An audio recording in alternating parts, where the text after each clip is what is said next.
The rollercoaster ride of the last 2 years has brought with it a multitude of lessons for retailers, right? Among them is just how critical an empowered and committed workforce is to the success of any business. Developing that workforce is only set to become more challenging, though.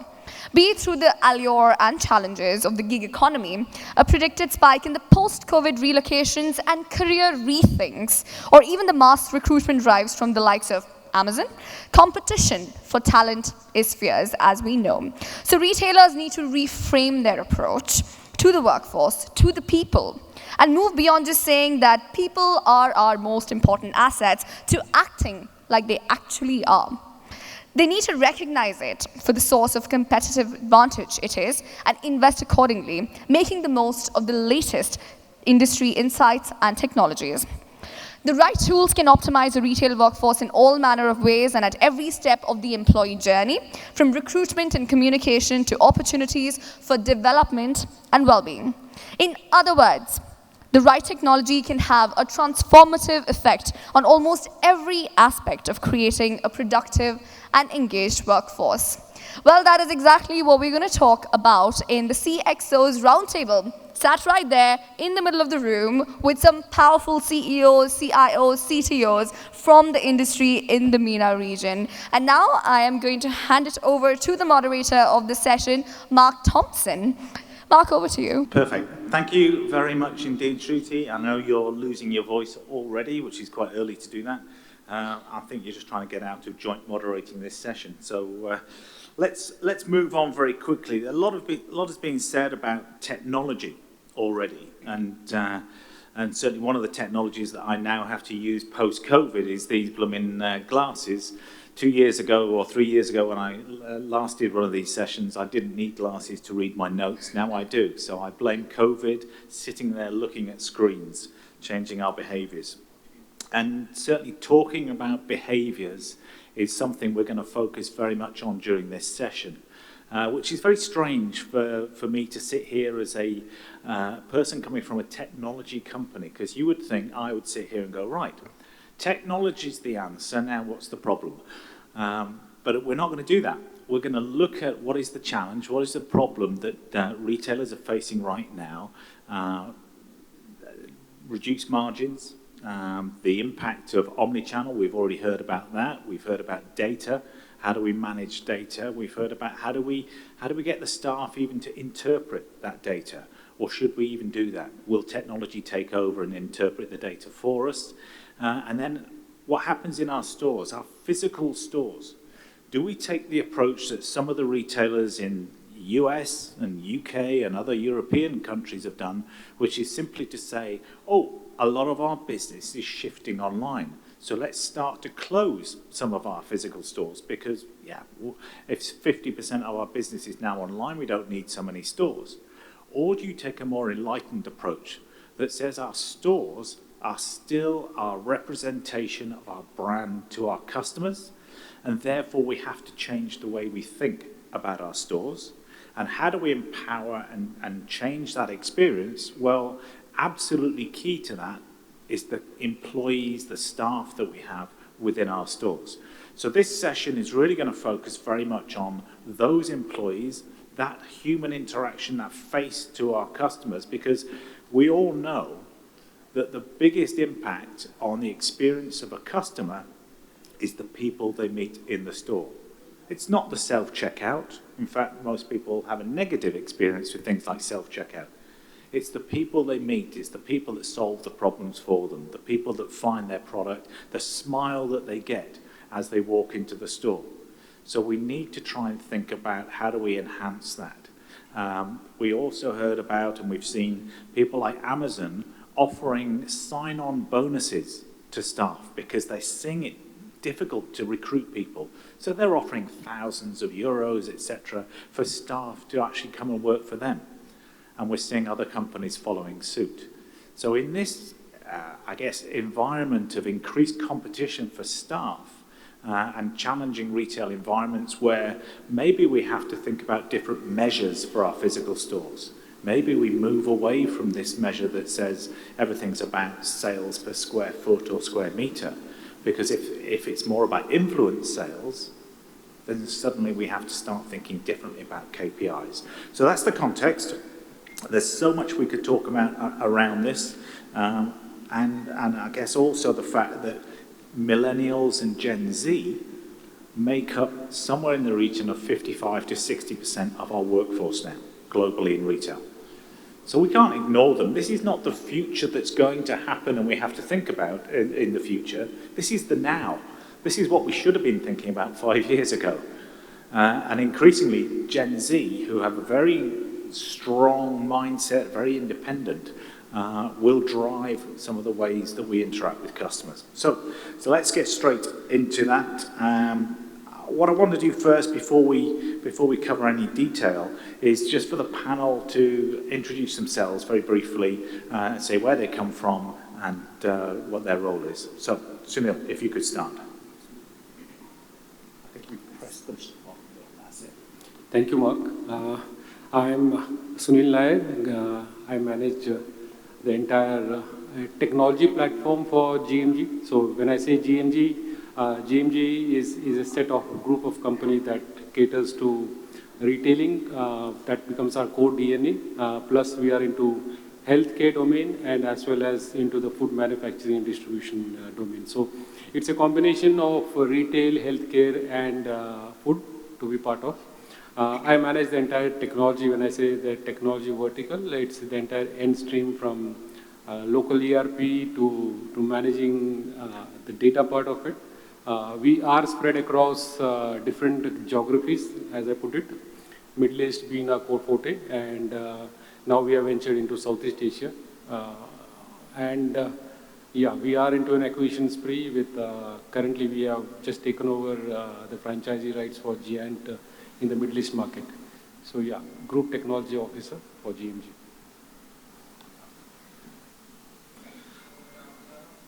Assalamu alaikum.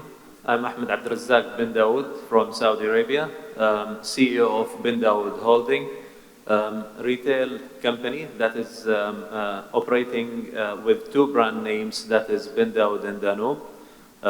We are one of the largest retailers, supermarkets in Saudi, and expanded all over the kingdom, looking to expand our footprints also as first step, you can say, in the Gulf. So we have our first store that is going to open, inshallah, in the third quarter, looking to expand in the other countries as well. We just also announced acquiring our partners, e-commerce partner, IATC, International App Company, and following with more acquisitions that is coming in future, inshallah. Thank you.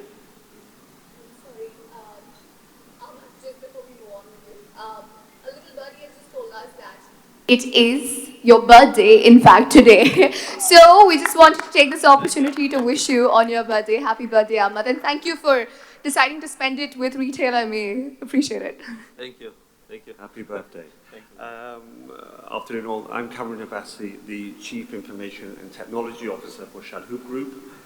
I think most of you know who Chalhoub is, but we are one of the leading luxury partners in the Middle East. We've been around for 65 years. We have around 700 stores, 13,000 employees, and we have some of the leading luxury brands working with us, Sephora, Dior, Level Shoes, and the rest.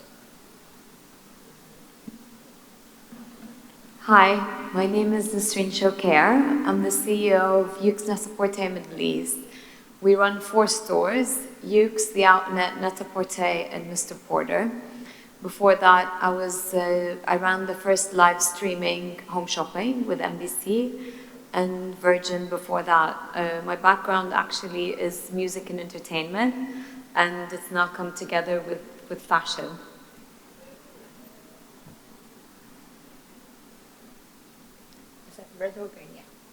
Leena Khalil from Mumzworld. Mumzworld is the largest platform from everything mother, baby, and child. We boast a very big community of 2.5 million moms, and the focus of the group is really to create communities that support our consumer rather than deliver product to their doorstep. But we also do that very well.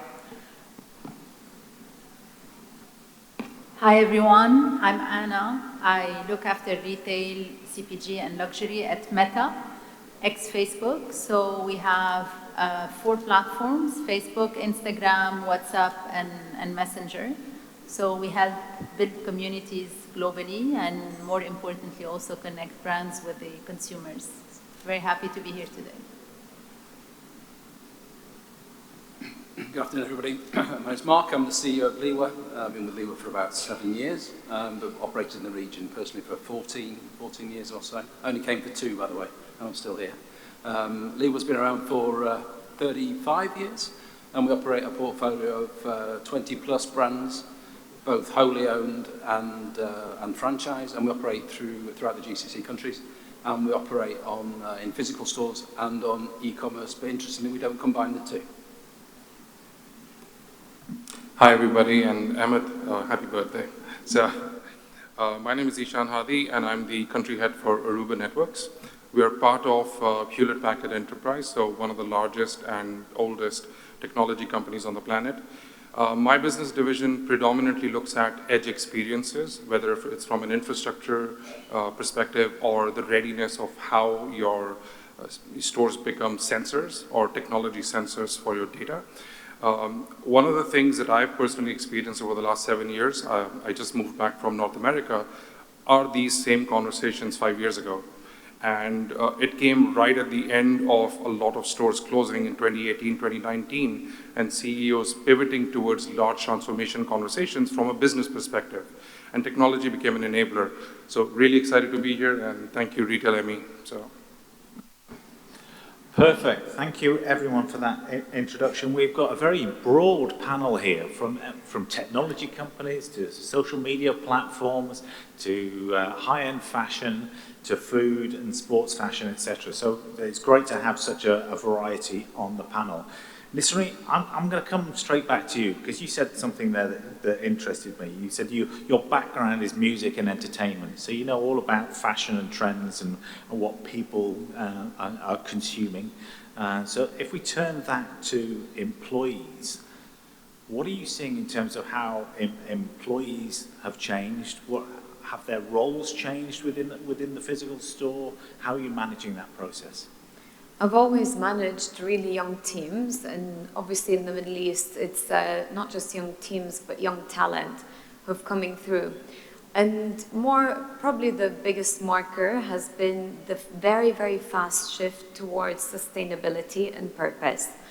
I'd say if we were having this conversation 5 years ago, even pre-COVID, there wasn't as much emphasis on purpose and on what companies are doing for their employees and their customers in terms of circularity, in terms of sustainability. So for example, we did this research right in the midst of COVID, and we asked our customers, of all of our brands, which was the one that they loved the most. And we thought one of our 4 brands was going to be the number 1. And what came up was Net Sustain. And Net Sustain is a sub-franchise of Net-A-Porter. And that actually was Saudi Arabia, Qatar.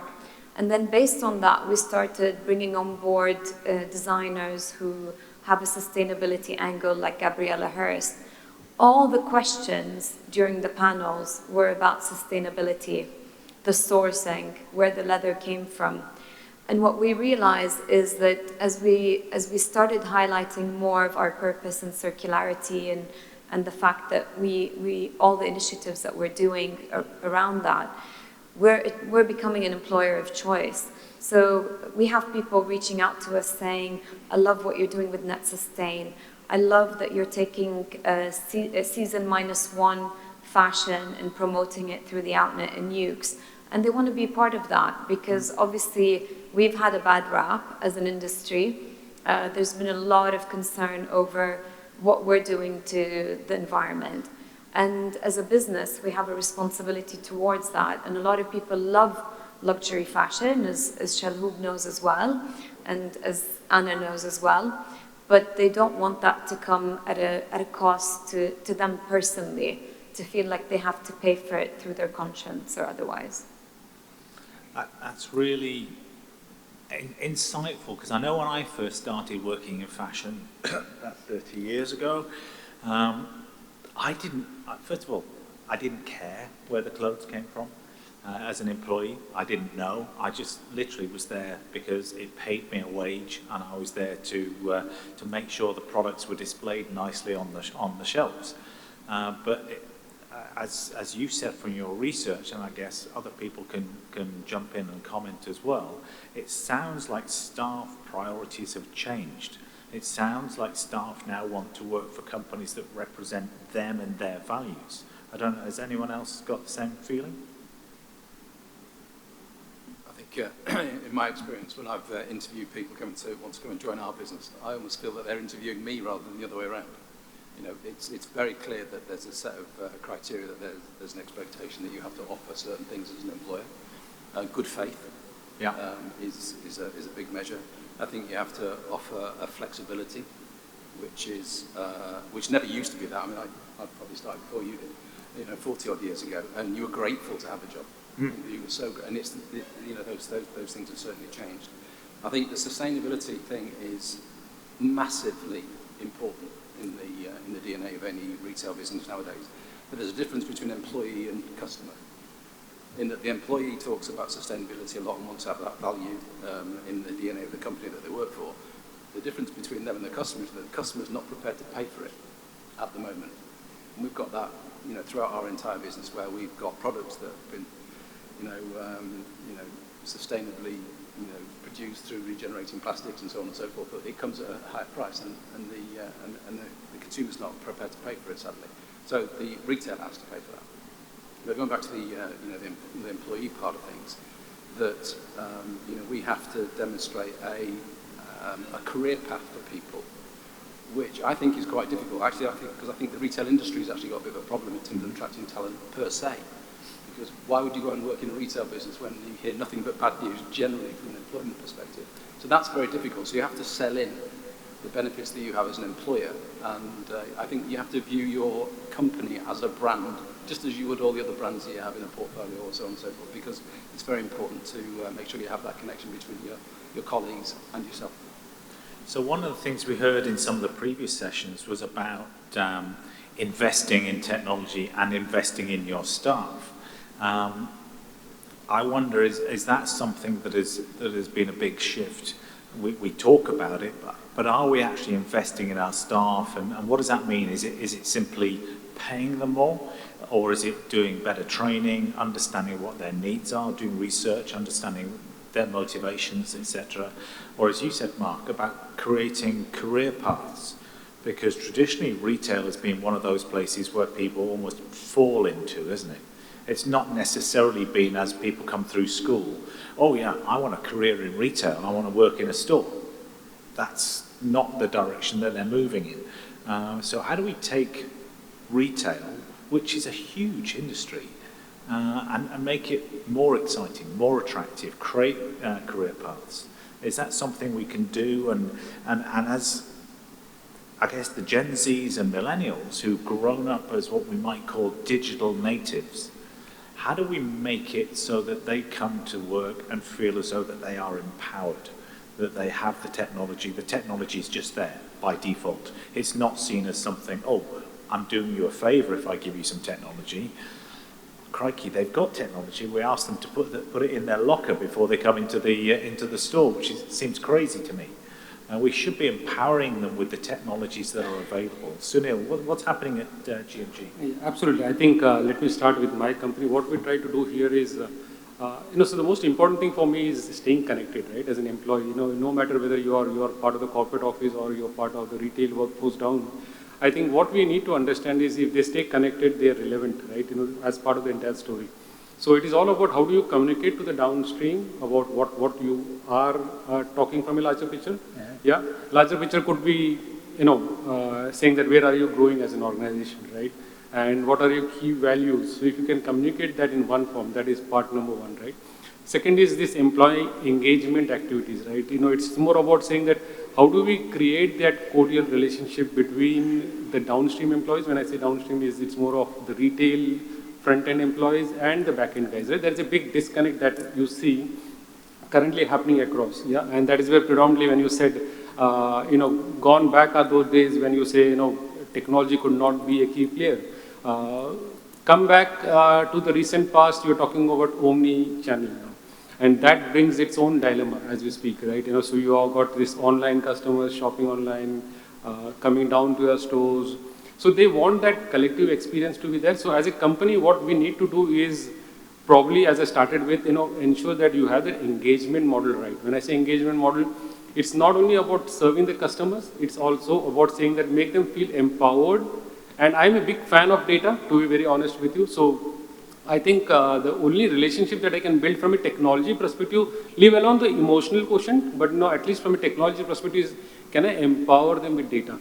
As you said correctly, it's more important that, traditionally you said technology is in your pockets, but it's always been kept inside the locker room. Yeah, I don't think so. That's the way forward that we should be looking forward to. And if I can use that momentum of using mobile as one of those go-to factor, I think there are a lot of potential that we can look in. So so there is a combination that we are at GMG working at this moment of time is creating that visibility of what are you expecting from your day-to-day job, right? So when I say, so what are we trying to achieve as a group? Point number one. Point number two, what is there in for you, right, as an individual? I think if this combination can come in, technology is a medium. Just to give an example, as I said, earlier, I think people will resonate with me is we had this internet portal, right, which was very close to your office and corporate office culture and all this stuff. Now, if I can extend that to my people around, and that's a larger task force, right? If you typically ask me, we are close to 4,000 to 5,000 people working in retail stores. And if they don't stay engaged with the medium where we are talking about, so common communication channels, right? That is one part which we are working strongly with. Second is, if I can give them visibility on the supply chain part. So this is, I'm not talking directly on the customer experience part, but what are the challenges you, as a traditional retailer or as a traditional employee face, is the visibility. Visibility could be on, in terms of product lineups, visibility could be what is coming into the store, right? The third dimension that we're talking about is the omni intervention. When I say omni now, you have customers who you say you order online, but you're promising to take delivery from the store. So can I create those visibilities across so that at least he's empowered with the data to serve all set of customers? So it's more about saying that, okay, how do we achieve it? So from a technology perspective, if I look at, I would look at planning solution. So for that matter, when I say planning, it could be space planning, it could be assortment planning, which gives me a view saying that what is what is coming out in the store for me to serve the customers, right? Second is from a BI and big data perspective, when I say, can I give that visibility of what has been your sales in the past? What could be the potential sales that you're looking forward to? What is the type of customers that you're coming into? And what is the potential sale that you can generate out of this? If this visibility is given in terms of managing the back end, managing the front end, I think it is fair enough to say that the more I empower them with data, the more I can solve the puzzle of the front end as well as the back end kind of thing. So what we're saying is that, almost taking some of the previous sessions, data is key. Absolutely. But it's how do we get it into the hands or the minds of the staff that are working in the stores so that they can use it as part of the sales process. They understand what products are coming in. They understand more about the products and the sourcing of those products so that if customers are interested, I can tell you what cotton this is made out of, and is it organic? How far has it traveled? What are the miles, etc. So, and I guess a lot of that comes back to mobility, digital, and how do we actually digitize those staff? How do we empower them with technology? Leena, from a Mumzworld perspective, what are your thoughts on terms of creating more digital staff? Is that a pipe dream, or do we want staff to be digitized? I think from an e-commerce player, all our staff are looking at data at every point and at every decision. But what's more important than the data is why we're using it and why we're mining it, and understanding the journey both internally and externally. You could really end up using data to solve internal problems and forget the big picture, and that becomes super boring. So if you engage everyone in designing a better world, especially for us where we are vertical and we're looking at a very specific group of consumers, making their lives better is a lot more exciting for an employee than just making sure a package arrives on time or getting your SLA from 95% to 96%. That's quite a boring KPI, but saying that, you're going to make these many more moms happier, or you're going to deliver to more pregnant women on time, that's a nicer KPI. So really engaging your staff or the team in creating a better world for whether that's specific consumer and belonging to a community that's making every day better is kind of a better proposition.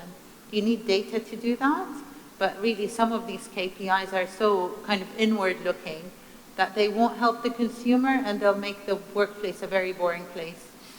It's interesting, Nisreen, you talked about purpose and what is the purpose, and I think that's become something that everyone's touched on.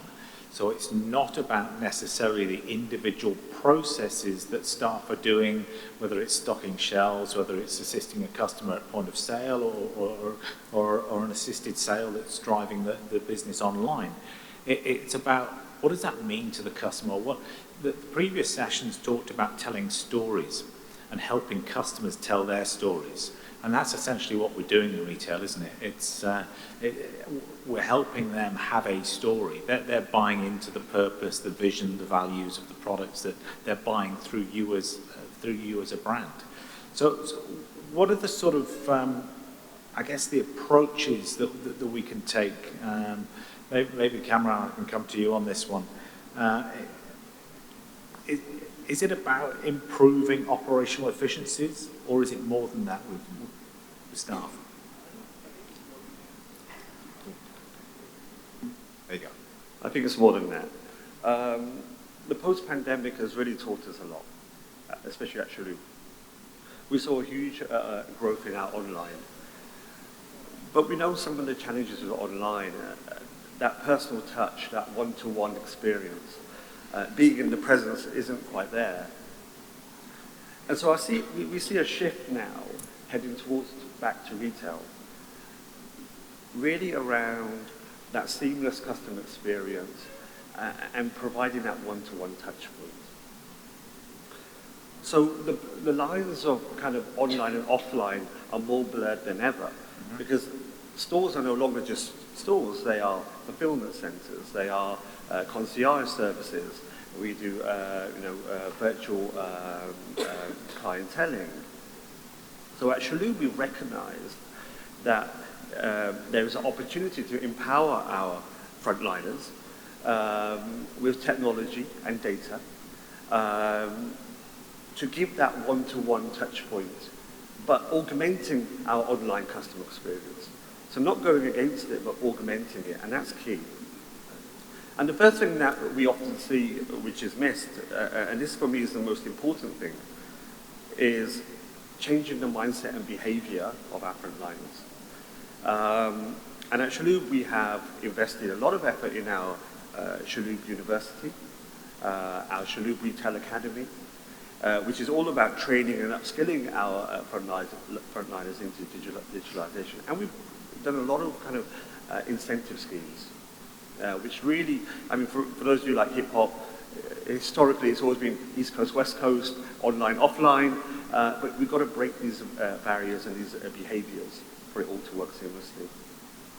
Clienteling is something that we've done, and that's all about providing our frontliners with rich customer data, profile data about our customers and products, so they can do virtual consultation and they can have that one-to-one connection. Alongside that, it's all about data. Coming back to your question about efficiencies, providing them with the right level of data to have them efficiencies. Frontliners are one of your best assets in an organization. You don't want them sitting in the back of a store cupboard. You want them, what they do best, at the front, serving customers, creating stories for their customers. And we do that by investing in our legacy technology and removing that paper-based activities, removing the inefficiencies in the stock taking, using RFID, receiving goods in the stores, and allowing them to do what is best.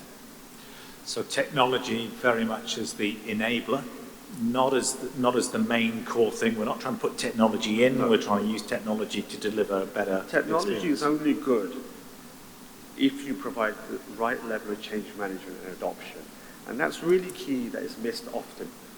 We are all guilty of, we push the technology out, we expect the frontliners to do what they need to do. It often fails without the right level of adoption. So that's something that we've learned a lot, actually. And we put a lot of effort into making sure our adoption, our training, our measurements, to see if it's really giving customer value back to our customers.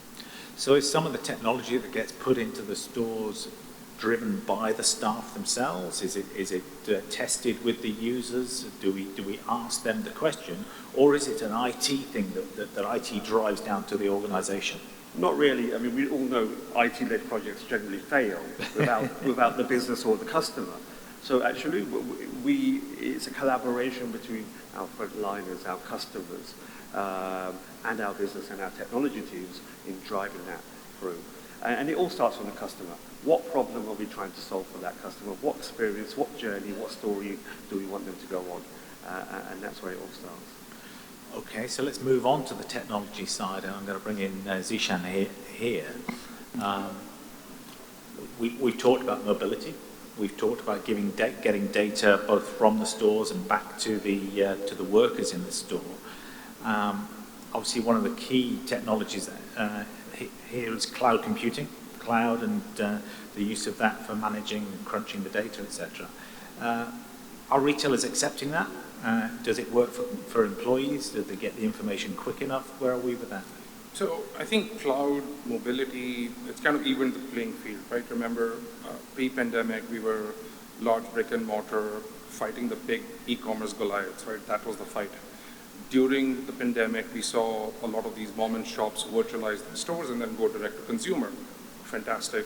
So it kind of really played a role there. Companies like Shopify and other organizations have done a phenomenal job in giving those people voices and giving those people access to customers. And it also served a purpose. Mobility has basically converted everything we know about engaging our customers and kind of brought it out there. Right? You don't need to train anyone, not your employees, not your customers, on how to use a mobile. My 63-year-old mom has figured it out. I'm pretty sure everyone else will too. So look at the gap. My 3-year-old nephew and my mom both know how to use it. They don't know how it connects. They don't know what it is. They know which icons to click, and everything's fantastic. So it's done a phenomenal job. On the employee front, I think everything that we've talked about today in the last 3 sessions about customer first can actually be translated to an employee first strategy too, because it's all there, right? All the customer-centric information to build that experience, we can actually do it for the employee. And that will result into a better customer experience anyways. And if you look at most of the brands, what they're trying to do is they're trying to have a personalized luxury experience for a one-to-many experience in a store which has never been able to do that. Now, of course, technology helps. I won't tell you the merits of cloud and mobility, etc. But all I'm saying is that I think the same focus from an overall perspective of transformation, if you look at it holistically from customers, employees, and stores, is actually much more powerful than a single-dimensional stuff. So yeah, I mean, that's a long way to go there. I think just to put it from another point of view, I think today the adoption towards cloud it's not an option, it's a given actually. Yeah. Post-COVID, I think what has happened is and as a CIO, I can see the transition happening within the boardrooms, because what is happening is the traditional mindset for brick and mortar typically would have been setting up your own on-premises kind of thing. Now I think there is a combination that is coming out saying that should it be public cloud, should it be private cloud? So those discussions are happening on the board. I think that is very important, and I think this is right on the footsteps of what we are talking about, the next level of growth that we are seeing in the metaverse world. If you recall our earlier discussions on this, I think cloud is here to stay, and it also, as from a CIO perspective, it also gives you that amount of flexibility, saying that if you can follow typical different types of models using the cloud, because it's no longer a kind of thing that you need to plan ahead 3 months, 4 months ahead. So it's like, if you can just jump on and hop off with different business cases, I think you're there. I'll just add one more thing. I mean, because it reminded me something a large Canadian retailer told me, a CEO. He goes like, I'm not in the technology business, I'm in the retail business. So I consume electricity, I consume water. Why on earth would I not consume infrastructure? And I think that's the pivot. I think that's the door cloud is open. that consider consumption rather than capital, because the capital can be used in much better places to go and help the business. Yeah. Cloud certainly also helps you move things or shift the perspective from what we might call systems of record, where we look at things, what were the sales last week, what happened yesterday or day before in terms of the stock, to what we call systems of reality. What is happening now? What's the sales of these items that we've got in now, and does that make sense? And what information do we need to be able to run our business better today, as opposed to looking historically? Because we all know that COVID, one of the things it certainly did, it made analytics almost useless. You can't look back at last year and draw some conclusions for this year. So we have to start thinking about what is happening now and draw conclusions from that. About 12 years ago, it was, I think it was Gartner that came up with the sort of the four big trends that were happening, which was social, mobile, cloud, and data. And we've covered cloud, we've covered data in earlier sessions. I want to touch on some social aspects now, and particularly when it comes to employees in the store. One of the things we almost discourage them from doing is being social with each other, communicating with each other. We think that's a waste of time. It stops the efficiencies, and we've given very defined processes. We've spent many years creating these processes for staff. How do we almost back away from that and allow them to be a bit more free and communicate with each other and share information? Because that's where the magic happens, isn't it? Yeah, sure. Thank you for the question. I think it is, as businesses and brands build their external community and want to understand more about their consumers, it is as important to build the internal community. Today, as you said, Mark, 50% of our workforce is Gen Z and millennials that are digital natives, very much in touch with technology. So building that internal community, allowing employees to share, to communicate with each other. There are tools today that allows you to do this, which is again the technology. Tools like Workplace, for example, are essential to build that internal network and internal community, whereby employees can post, share, can connect with the leadership, and can better live up to the values of the company. So for example, if you take Starbucks today, it's a global company with employees around the world, with coffee shops around the world. They use Workplace, whereby the global CEO goes live on a weekly basis to discuss and to share, the latest update of the company to everyone in the company. So this is how you can create the connection. Baristas around the world can connect each other through community and groups to share the latest trends, the latest recipes, the latest pictures, etc. So creating that community and making your own employees feel proud to work for such a company is also very important. So definitely this is, technology is one enabler to that. And looking a bit into the future, then you covered metaverse earlier today and virtual reality.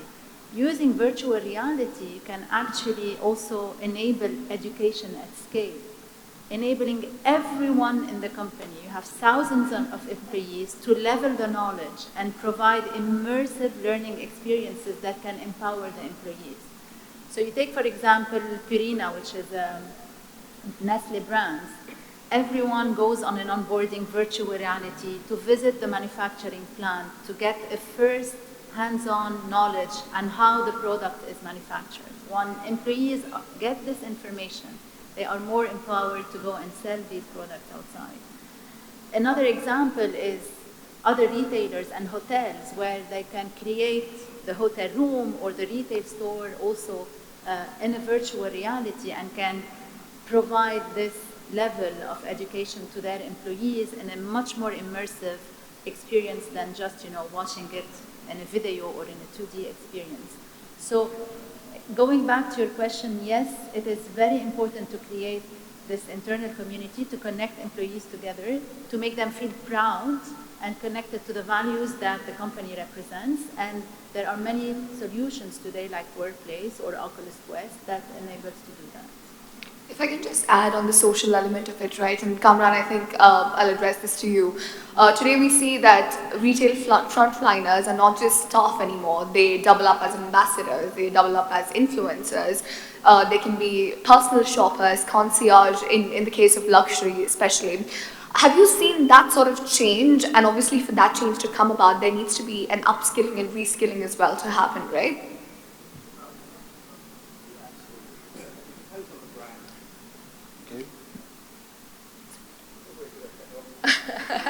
There you go. Red?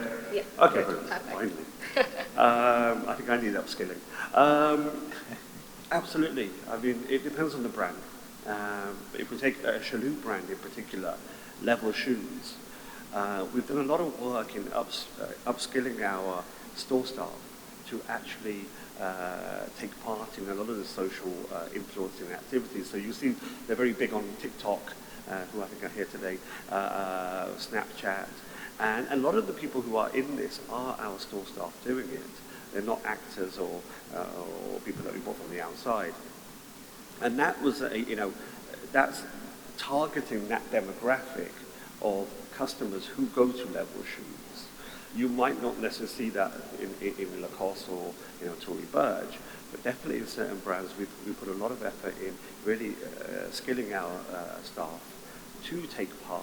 And it creates that connection again when you walk into a Level Shoes shop and you see somebody who you just seen on TikTok, it creates that one-to-one connection as well. So yeah.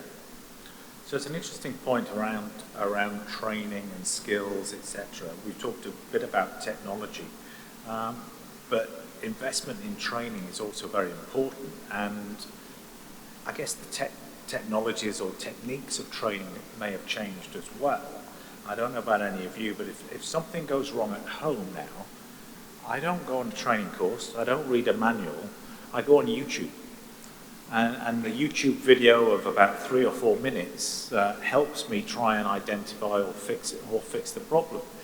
Are we starting to think about, or are you on the panel starting to think about with your teams in stores, I guess similar sort of logic, that sort of 5 to 7 minute micro learning in terms of how you get staff engaged and skilled up? Leena? Oh. I'm not very good at this. Okay. So I think one of the things is design again for purpose. So before we had a lot more time to design the training and then deliver it, and then hopefully you could measure the impact. But now because the information is kind of updating before you can finish the design, it's very important to be very agile and now allow teams or individuals to design their own journey. And talking to customer care recently, we realized that if we're not getting feedback on what they need in terms of the skill set and the information, we completely miss the mark with the consumer. So giving them access to information sources, allowing them to choose just in time, like every month by month, just to really say, what do we need, what's changing, because the consumer behavior is changing. People's needs and desires are changing, hence what is being asked from the employee on a daily basis is also changing. So just being super agile in the training is important. And, it's a kind of, instead of an upward down design, just have all the stakeholders take part in it. Perfect. Anyone else want to comment on? I know you talked, Kamran, about the Chalhoub University, which is obviously therefore fairly central to your business in how your staff get empowered. Yeah, absolutely. We have these microbyte courses for our frontliners. We have more set courses for our frontliners. And I think what Leena said was quite right. A lot of it is consumer demand and drive and behaviors are changing the skills that we need to train our employees on. And we need to keep, abreast of what's happening there through data, through, listening. And that then drives the content that we put on Chalhoub University. But we also make it very accessible to them, which wasn't before. Store staff often, were left alone. We now have Microsoft Teams and Slack channels in the store, allowing them to connect to the wider organization and access some of these key kind of training materials, and then we, measure them on that. That's interesting as well. You talk about things like Slack and also how staff in physical stores communicate with each other. Typically, what we've had is you've had a PC at the back of store, and that they all share, and they forget their sign-on to, and that's where they go and do an hour of computer-based training, you know, as it was in the 90s, and yet things have changed so much from that.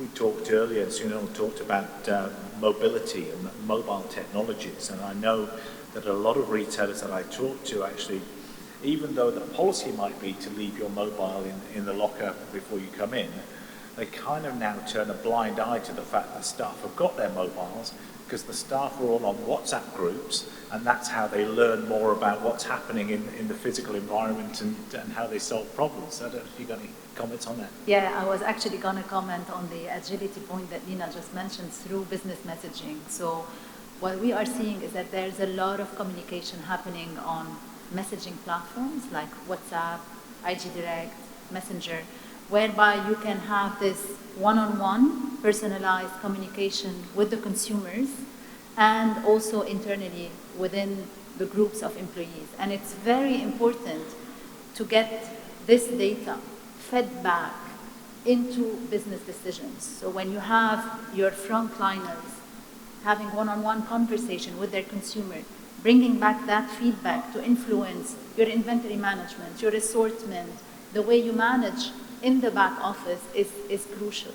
This is, for example, like luxury brands like Cartier does, all their front sales use WhatsApp to connect one-on-one with their consumers and get all the feedback to inform business decisions. So this brings a lot of agility in business management, and it also creates this one-on-one, hyper-personalized connection with the consumer. I think I'd like to ask Ahmad the same question then, right? Because for groceries, obviously, we see that there is more of a need for that connection between the headquarters and the stores. And I would be interested to know what kinds of tools and technologies, mobile technologies, you do use to make sure that that communication line isn't interrupted at all, especially because you're in the essentials business. Definitely, it's crucial thing that we need to utilize the best technologies whenever it comes to communicate with our staff or with our customers. On other end, let's say what we used to see before 2017, that most of the technologies, whatever you want to use, it's not making any sense, and the you can say human cost was cheaper. And since 2017, with the introduction of Vision 2030, things start shifting in Saudi. Employees becoming expensive, customers becoming more demanding, and whatever happened during the COVID in 2020 or 2021 didn't just change the things at that time only. It actually started from 2017, and we were going through a transformational period. So now you're looking on another challenges that is coming with the market. So you have lots of newcomers who are coming and joining the business. So being a supermarket, normally we are treated as it's an entry-level jobs that we have. Similarly, what you said, like when you walked in the garment store and you just wanted to get your things done and leave. We cannot, like design a career path for everyone who is coming and joining at early stage. It's enabling them to go into the market. And today we are even having a bigger competitor actually pulling resources from the market, which is the government. With all the projects, mega projects that is coming everywhere, and with the investments that all the other governmental entities that is going with the entertainment and lots of things that is happening there, is just vacuuming the resources from the market.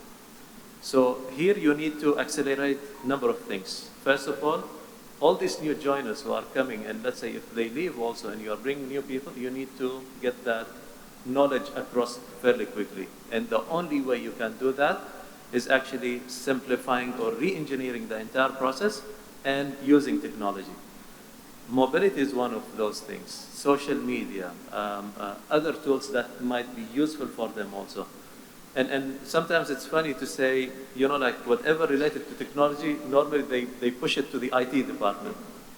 Believe me, I mean, like once you push it to the IT, it's a death warrant on that project. IT is an enabling department that will enable the business, but the most important thing that, as you said, you need to have the right resources everywhere. There is always resistance to change. Whenever you want to implement new things, they will take time, but the problem that we are in today also, that things are changing fast. So whatever used to be before, investing in technologies and takes, let's say, from ROI perspective, will take you 3, 4, 5 years. Now it needs to happen on the same year. Sometimes you need to shift twice in the same year. With all the devices that we are using, whether it's handheld devices, weighing scales that we are using on the supermarkets, the self-checkout, or even the cashiers, point of sales, customers are looking for more simple, you can say, process from their experience, engaging with the brand in the right way. And you see that also most of the retailers today are collecting data from customers, from different touch points that they have. And okay, you want to improve and enhance that experience, but if the customer, they don't trust that platform they are using, or I want to share my personal data with this company and they are not reliable, it's going to be a failure project. So obviously, with what you're saying, speed is an element that we need, and the faster transformations is what we need. But even from a customer point of view, there is an expectation, right? There's Q-commerce, same-day delivery it was before, but now it's like 10-minute delivery. That expectation keeps increasing and the speed in delivery keeps increasing, but does this also add pressure onto the staff, and how do you manage that sort of pressure as well? See, normally the discussion that is happening all the time, that the retail store is dying and online is penetrating and taking the market share. The way we look at the online and what is happening there, it's giving the customer the convenience element. The mistake that you will do in your business, if you are servicing your online customers from your offline stores, you already have enough capex there. And adding that to the store, if you can pull some of the cost, or you can say you need to reach the optimization level, then do it from your stores. Otherwise, you cannot. More of the online businesses today, what we see them doing, they're starting as online, all of a sudden they move to the stores. I was in one of the meetings 2 weeks ago on cloud kitchen concept. What they were doing is showing that, you know, like we have less capex, we have cloud kitchen concepts, we are starting creating brands now. So when you ask them for what is your future, they are asking that we are building those brands. Once we get that market share, then we will open up our own stores. Netflix, for example, they said we are free ads. And now recently they just announced that we might have also ads if you want cheaper subscription. So what is happening to the TV channels? You know, like people moved there basically because there was no ads. Now they are introducing another service. Some of the online platforms actually on acquiring also businesses that have offline stores. So the offline is always going to remain there. It's the only thing that how you can find the best synergies when it comes to the expanding that level of service. In Bindawood, what we have done, for instance, we have 78 stores across the kingdom. We saw there is a need when we started the online. Our technology was working fine. There was no drop, no downtime at all. The only challenge we faced with the picking those items and making sure that we want to deliver that as fast as possible to the customers. Picking up from the store a basket size of 350 riyal, which is equivalent of similar to dirhams, would take around 50 minutes to do that from the normal supermarkets. We saw a need that we need to acquire that online business first to enable ourselves. So it's not IT, it's actually different business team who understand online, how to attract those customers, how to enhance their experience there. And carving out certain spaces from our stores to create dark stores. So again, optimization from the current setup that we have, and start delivering that to the customers within 1 hour. So our target now is to start with 1 hour, reducing that after we expand more and more stores to 50 minutes, 40, 30, and our target to reach within 20-minute delivery as we are expanding with the number of stores, of course. One of our plans also is to open a fully automated fulfillment center or online dark store. Now, the concept is shift here, picking up the goods from the supermarket called picker to goods. So there is lots of inefficiencies that you see of the picker moving from shelf to shelf, from product to product, and a basket size again of 350 dirham or riyal takes 50 minutes. Having that automation process will change it from picker to goods to picker, and will bring that efficiencies in place, and that same basket size would reduce from 50 to 7 minutes only. So that type of efficiencies that we are looking for in order to expand, yes, that would grow, but we see still the majority of the business is going to be in the offline. And one of the challenges also that is there with the brick and mortar businesses or offline, that the agility, if it's not there or they don't react fast to those changes, then they will be obsolete and one day they will fade away. So both in terms of technology terms, but also in terms of consumer demand terms, in terms of the way they're shopping, that's pulling through some of the automation technologies that you talked about. And definitely automation has to grow because we have to try and improve margins somehow. But one of the things that we've seen, even as automation grows, the number of roles within retail still increases. So it's not as if automation is taking away jobs for employees, it's actually just changing the jobs that they do. So they'll be part of that fulfillment process that staff still need to do. Or we can redirect our staff to do experiential, change the customer experience side of things. We did a little bit of research recently with some Gen Z staff. And one of the things that was very interesting to us was they have changed how they want to interact with their bosses, with their supervisors. So the Gen Z staff, almost 100% said, when they finished a task, rather than going to their supervisor and say, I finished this now, what would you like me to do next? They don't like that. They don't like being told what to do. You might call it spoilt or entitled, but that, they don't want that. And you talked about them interviewing you, Mark, as well. So in this world where actually they would rather pick up their phone and say, I've done this task, what's my next one on my list? Because I don't mind if a phone tells me what to do, I just don't like a person to tell me what to do. What challenges does that give to management and leadership? Well, enormous ones, because sometimes they do have to be told what to do, sadly. It's not, we don't live in that perfect world.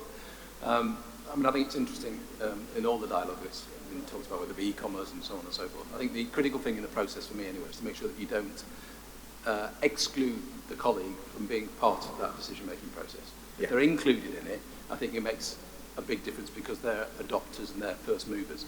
I mean, we're in the middle of a digital transformation at the moment, putting new systems in and so on and so forth. And one of the biggest challenges we've got is people learning new skills with new tools. They don't trust the new tools.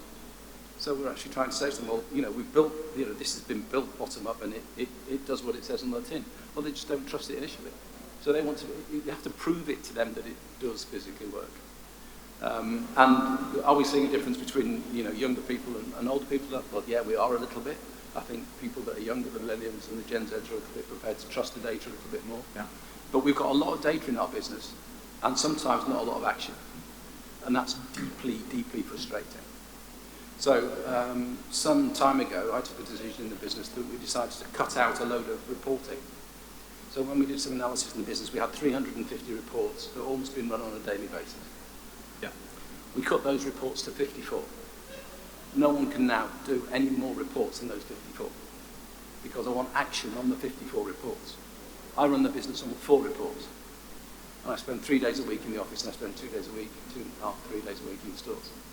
Because I like to be consumer facing, listening to what the consumer tell us, and then giving that feedback directly back into our business.